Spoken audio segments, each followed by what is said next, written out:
Hello and welcome to Lady Dynamite Creates. This is Tiffany and I am finally back after getting moved into my new house. I was getting really excited because this week my favorite vampires, What We Do in the Shadows, is coming back for their third season. I really love the show and the cameos are always so great. My favorite character is Nadja and I had planned to do a doll of her for a while now, but I just never had a chance to get her started and I felt like this was going to be the perfect opportunity to just go ahead and do it. For my base doll, I decided to go with this Frankenstein. She had some roundness in the cheeks that I wanted while still maintaining a defined chin. It does mean that I will have to do some color changing to the skin, unfortunately. I start her prep off by shaving off all of her hair with my electric shaver, and because of all the glue in her hair, it did give it a little bit of a hard time. I just made sure to clean the blades off with some alcohol when I was finished.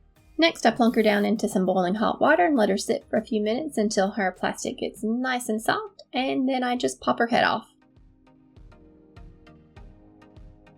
I remove all those leftover hair plugs with some needle nose pliers and a flathead screwdriver. I place the screwdriver up through her neck hole and then I start scraping the inside of the head just to loosen and pull out the rest of that hair. Using my needle nose pliers, I start pulling it out. And as you can see, this was a gluey, nasty mess. It was so gross to deal with. Ugh.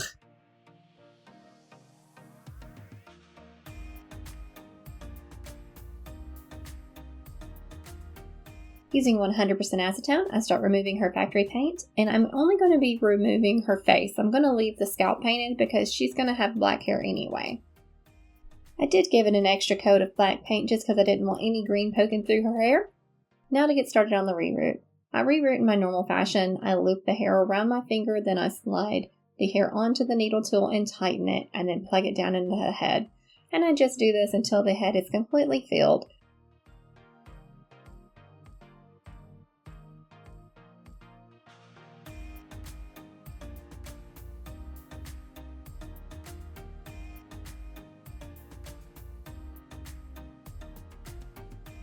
Then several hours later, once I have finally plugged all of those holes up, I can secure the hair with a little bit of liquid fusion glue. I just squirt that down into the neck hole and swirl it around with a Q-tip, making sure to touch all of the hair plugs. Then I just set it aside to dry.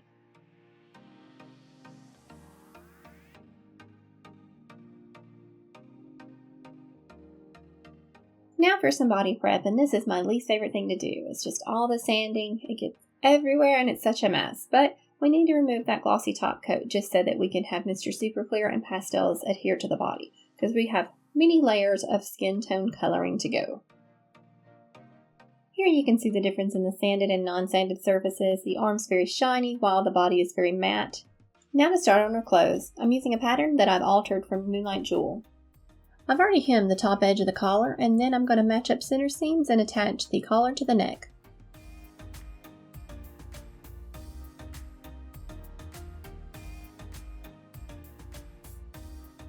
For the sleeves, I'm going to be sewing a gathering thread along the top edge. Now I tie off one end of the string and then pull on the other end. This just gently gathers the fabric up. When gathering a thick fabric like this, be very careful because you don't want to break that thread.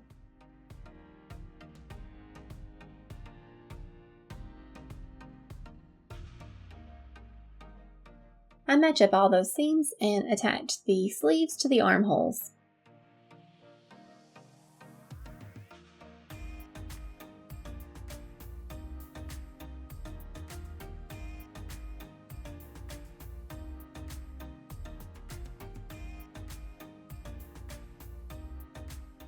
With both sleeves attached, I can now sew up the sides and the sleeves. I always start matching up my side seams right in the pit of the arm. This just helps me to make sure that everything is lining up perfectly. After I sewed up the side seams, I did a test fitting and decided this just isn't poofy enough, so back to the drawing board. I redrafted a pattern and made the shoulder seam even poofier, and I'm going to show you how I did that real quick. Here is a basic sleeve pattern, and I'm going to show you two different ways to do a slash and spread. This first one with 3 lines is used specifically for mutton leg sleeve patterning, and the second one is a general sleeve widening trick that can be used on the top or the bottom or on the whole sleeve. For this one, I'm going to cut off where that line is, and that's just the line where it starts to widen, and then I'm cutting that completely off, and then I'm going to slice up each one of those vertical lines, but not slicing through all the way down at the base. This allows me to still fan out and accordion the pattern. Now I'm going to sketch that out onto a piece of paper to create my new pattern from, and I'm just making sure to fan that top part out to my desired new width. And you can just see how I do that here. I am so sorry about how my hands are looking throughout these videos. All of the boxes and things we were working with in the house were just drying out my hands, and they were just constantly cracking and just looking awful. So sorry. I was actually wearing lotion gloves to bed every night so they wouldn't look quite so bad on camera.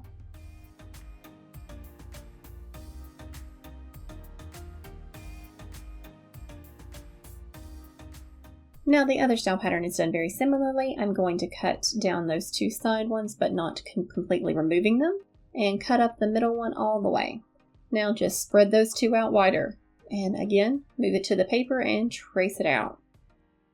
A couple of things to keep in mind if you are doing alterations like this is the first one is fabric is only going to gather so far. So you might get to a point where you can't gather the fabric even anymore and it won't fit into your hole any longer.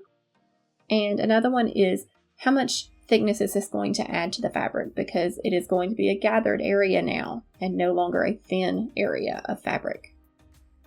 And here she looks all nice and poofy. I just need to add a Velcro closer to the back and the shirt's done. To pattern out the overlay dress, I take this piece that looks kind of like a skirt and I tape it onto the doll's waist. This will help me account for skirt volume while I'm patterning out the dress. I prefer to keep the top and the bottom together and not have to sew a seam line right there. Once I have that in place, I just wrap up the remaining portion of the bodice with some tape.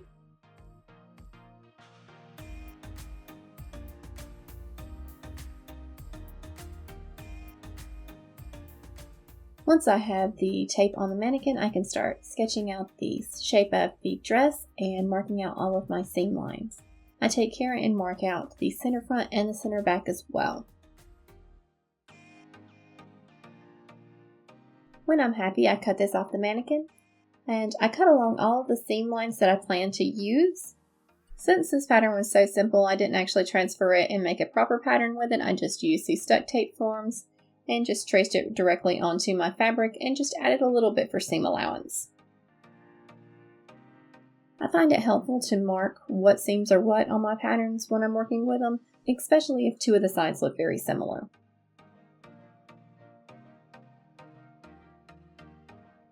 And I also make sure any of the portions that are not laying flat, like the point of the breast, I cut a dart to allow for that to curve to the body when I make the final garment. With my fabric cut out, the first thing I do is add the darts to the bodice front. Once those darts are sewn, I clip off the excess fabric, and since this is a synthetic fabric, I can heat seal the edge. I sew the front panel to the back panels along the side seams, and then I hem the top edge. Finally, the last thing to do is just attach a Velcro closure, and the overdress is done.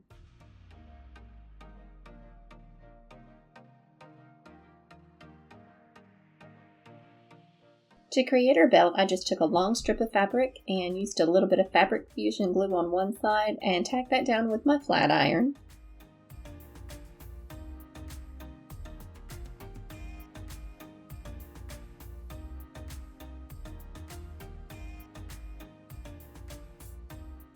Then I turned around and did the exact same thing to the other side.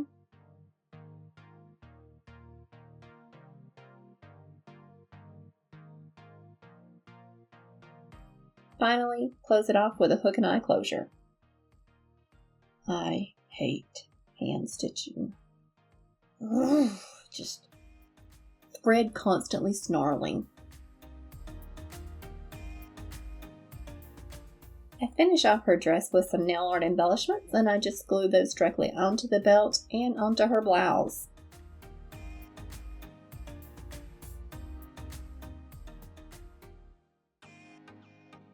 The promotional photo that I'm basing her outfit on has her with lots of jewelry on, so I figured I was going to make some rings and bracelets for her out of jump rings and nail art decorations, and I just used my pliers to shape those into the right shape for a ring, and then glue on some gems. I make sure that the jump rings fit tight enough that they're not going to slide off her fingers.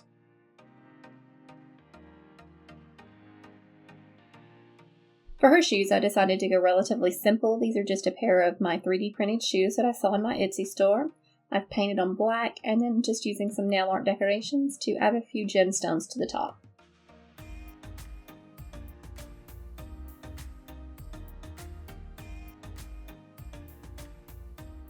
Finally, onto the color change and the face up. Here are all the colors and products that I used throughout the course of this process. So she's got this minty green color because she is a Frankie doll, so I need to start by getting that to a more natural tone. And I'm using a little bit of this peachy tone to first neutralize that before I go in with more colors.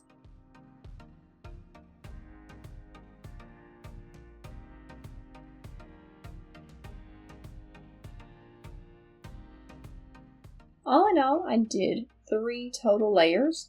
And the first layer was this peachy tone, and then I did another layer with a white and this kind of more peach color mixed in together. And that still left her a little too pink, so I used a white with this yellow ochre for the final layer. Now for her first layer of face up. I of course start out with just sketching out her eye shapes and just trying to make sure that I get those right. She has more of a downturned eye shape, and it took me a little while to get it right. You'll see me erase several times. Just symmetry is something I still struggle with. Quite often when I am sketching out the eye shape, I will show me just draw one and then skip ahead to just, they're both done. So this time I did want to show exactly how long it takes me sometimes to draw out my eye shapes. I did, however, make cuts where I was just sitting and angrily staring at the eye shapes because they looked wrong. I'm so sorry it took so long to get a video out. I really hoped to have one out in August, but we had 206 boxes, and it took forever to get everything unpacked. My office space alone, I want to say, took 3 days for me to get unpacked and organized.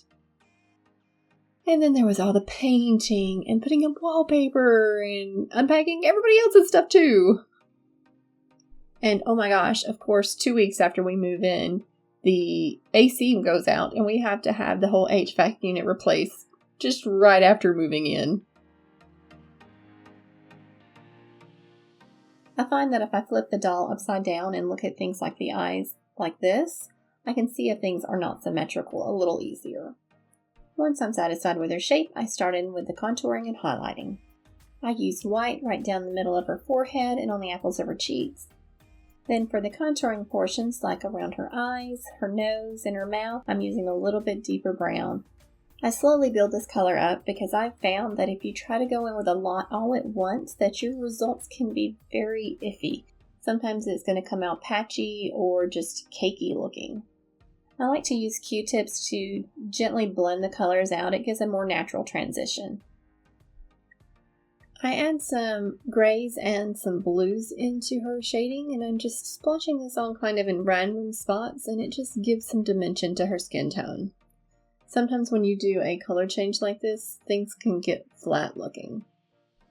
They don't seem to have a lot of blush on this character in the show, so in lieu of that, what I'm doing is contouring out the hollows of her cheeks with a brown, just to really punch up her cheekbones. And when I say I slowly built up color, I mean I very slowly built up the color. I did multiple passes of pastels on the same layer.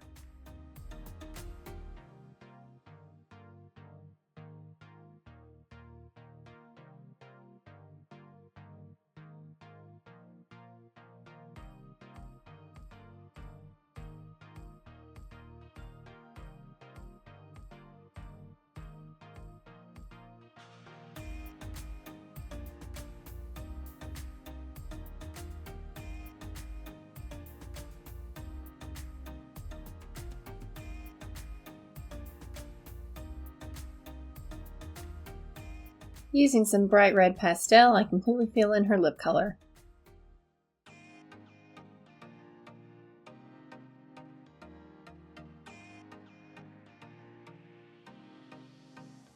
When I'm finally happy with the first layer of contouring, I fill in the scleras and then seal and start on layer 2.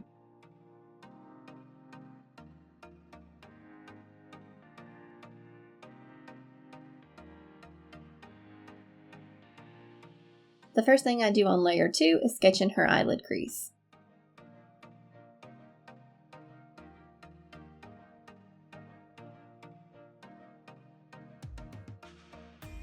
Next, I sketched in her waterline. I kept this red more intense towards the corners of the eyes and just a little lighter in the center.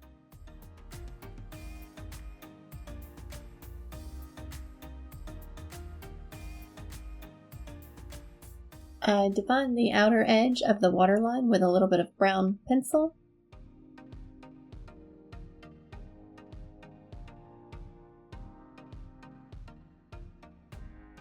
Just lightly sketching right underneath that waterline, and then I go back with a black and make the corners a little darker. I darken up her eyeliner and I make sure to wing it out ever so slightly.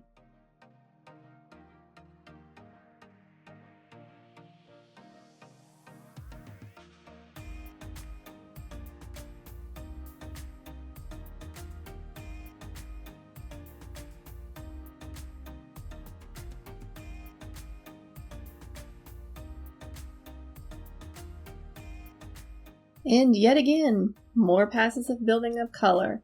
I'm really punching up her eyeshadow this time around.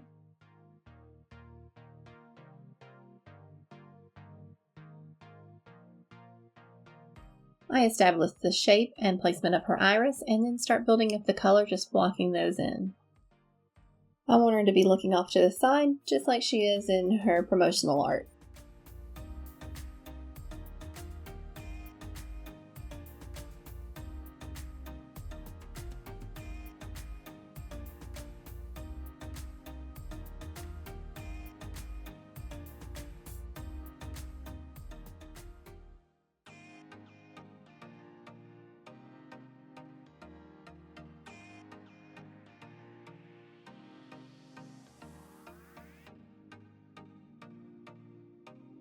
A trick I find for pupil placement is, rather than trying to make sure you place the pupil directly in the center of the iris, is try to make the pupil look at you.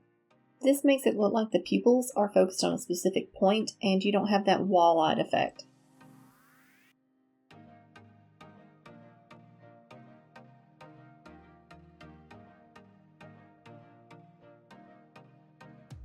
Using some reds and some browns, I start detailing out the lips.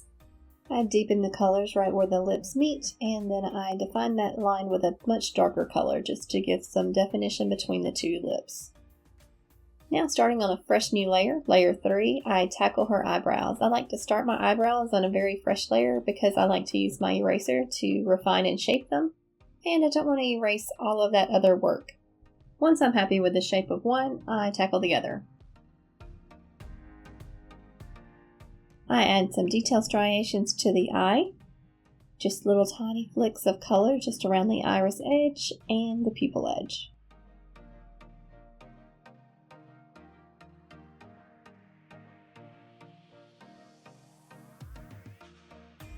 I darken her nostrils and then I begin the shading on her sclera. I use a little bit of gray in the whites, and I mainly focus this on the top and the edges just to give it a rounder appearance. Next, I go in with my white watercolor pencil and start popping in some highlights that I'd like to have on her face.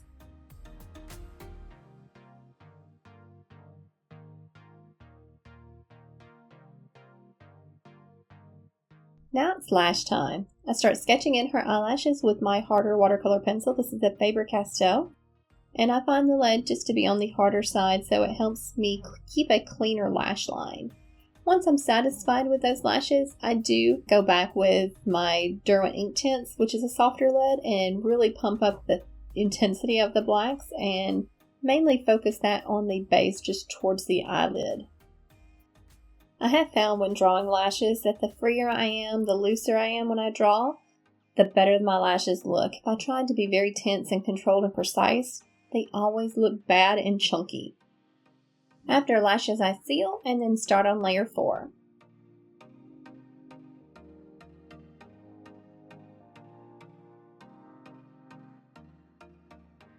Layer 4 kicks off with some white striations into the eye, and I just give these quick flicks and apply those, and then I darken back up those pupils.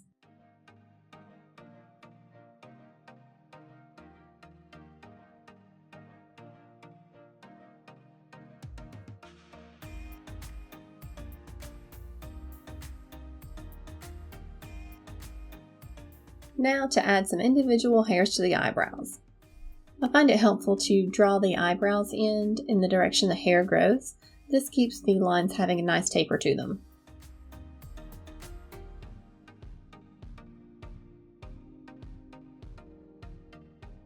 I highlight the individual eyelashes with a white watercolor pencil, just gently sketching over the tops of those. I give her face a light dusting of mica powders. I'm using some browns right around her eyeshadow, and then I'm using this pale white all over her face. It looks very intense right now, but after she's sprayed, it will not look like this. I'm not making a sparkly vampire.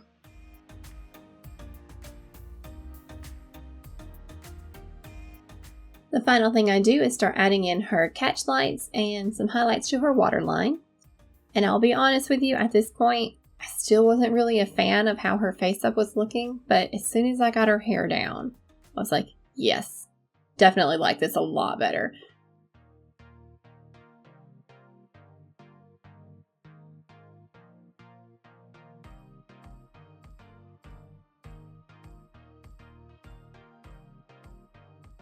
Now let's move on to her hair. The first thing I do is I set her part line and her bangs. And to do this, I just make sure I've combed it in exactly the right way I want it and then pour some boiling water over her. I let her sit and dry exactly like this. This is always so nerve-wracking to me because it's just like, oh my gosh, did I seal her well enough? Please don't ruin my face up. After her hair's had a chance to dry, I start pulling out small sections of hair and braiding them. I'm doing this to achieve a specific hair texture, and I want to make sure to keep them all about the same size so that there's not a lot of difference in the different sections. With her hair completely braided, I can now give her bangs a trim. I trim them a little bit longer than what I need because you can always cut more, but you can't get it back. And then gradually trim off a little bit at a time until I'm happy with the length. I make sure to hold the scissors where the outer edge is tilted down towards the table, because if you tilt it up, when you're cutting those hairs, the hair underneath is going to be a little bit longer than the hair on top, and it's going to poke through. This allows it to have a cleaner finish if you're angled down. I do a pass with my scissors perpendicular to the hairline, just snipping at the edge. This keeps the hairline from being such a blunt, flat, straight line and gives it a natural taper. Now she's ready for another boil wash, and this time it's just to set the style. I want to make sure I get those nice crinkly curls and that her bangs stay nice and flat. And of course, be extremely careful, don't burn yourself. I had to be very careful when I picked up the metal stand out of the tub because it was so hot. With her hair dry, I can start removing all of these braids, and I just slowly unbraid the entire bit of hair. After the hours of braiding and unbraiding, my wrists were killing me. It made my carpal tunnel flare up so bad.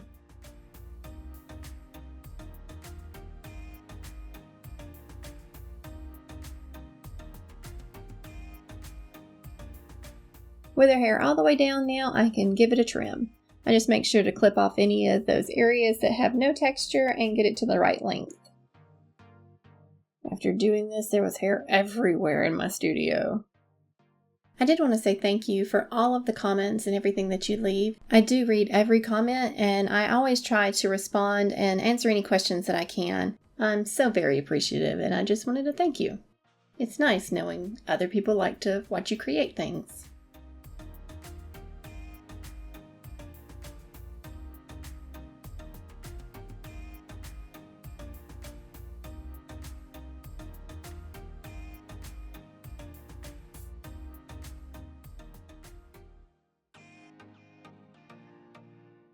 Now for Nadia's signature buns. I take some of the leftover hair and glue the ends of it.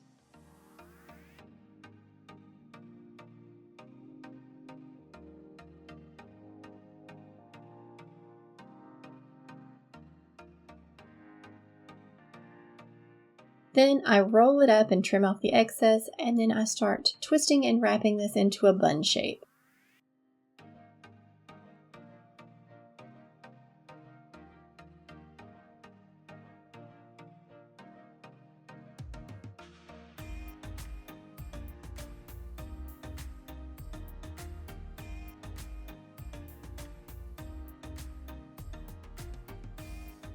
I stop periodically to tack down sections of the hair with some glue.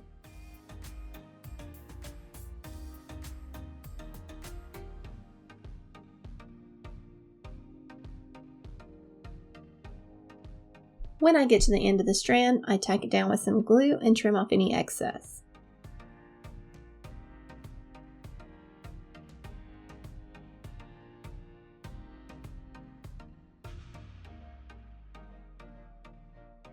Finally, I give it a nice coating of some watered down PVA glue. I trim away any of the flyaway hairs and then I stick a pin down in it. This is going to help me attach it to her head.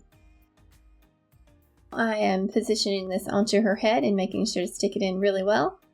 And I'm going to take a small section of hair and then just wrap this around the base of the bun and secure it in place. I trim away any of the excess on the back side so that it's not as noticeable.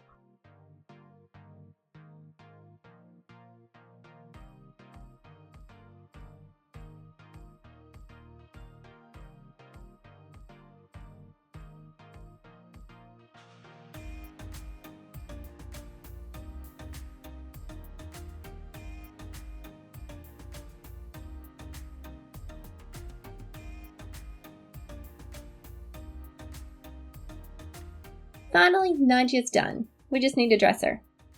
At the time this video goes live, she will be available for purchase on my Etsy store. You can just check for the link in the description box or search Lady Dynamite Creates on Etsy. Stay tuned to the end for some final photos. Thank you guys so much for watching, and if you like this video, please give it a like and subscribe to the channel. Remember, always be creating.